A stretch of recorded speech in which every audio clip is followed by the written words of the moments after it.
ყველაფერს დავაკეთებ იმისთვის. ძალიან ცოტა ბოდიშ გიხდით, საუბარი მიჭირს შეესაძლოა, მაგრამ აზრს მაინც ვიტყვი.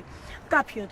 ყველაფერს დავაკეთებ იმისთვის, რომ ყველა დამნაშავემ აი ასე მოისმინოს უმაღლესი სასჯელი. ყველაფერს გავაკეთებ. მე ერთ რამეს ვიტყვი. ახლა მიუმართავ კიდევ ვინც გარეთ არის დარჩენილი, ბრალდებულებს იმათ. თქვენ რომ ბიჭი მოკალით.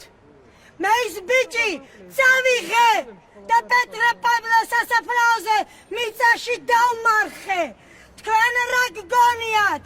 მე ჩემი ზრუნვაში გაზრდილი შვილი ცილ მიწაში რა ჩავფინე სახში თბილოგის მოვაშურე?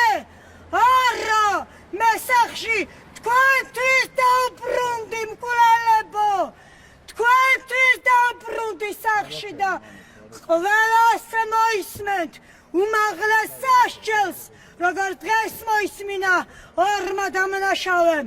და ახლა უნდა შევძლო ამის თქმაც, უნდა შევძლო ბოდიშით მათ თქმა ვინად გთხოვთ.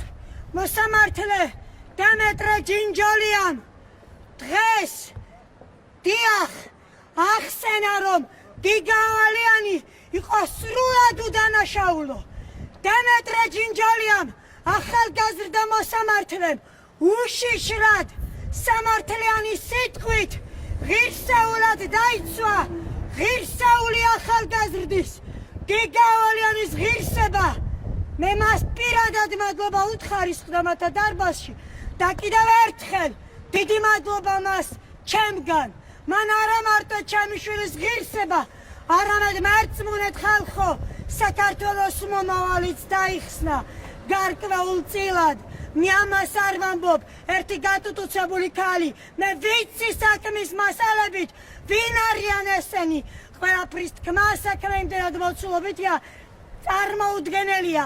მე ვიცი ვინ არიან ესენი და დიახ დემეტრე ჯინჯოლიამ თქვენც დაგიცვათ, თქვენ ვინც მე ახლა მიყურებთ დღევანდელი თავისი უშიშარი სიტყვით კიდევ ერთხელ მას მადლობა ჩემგან.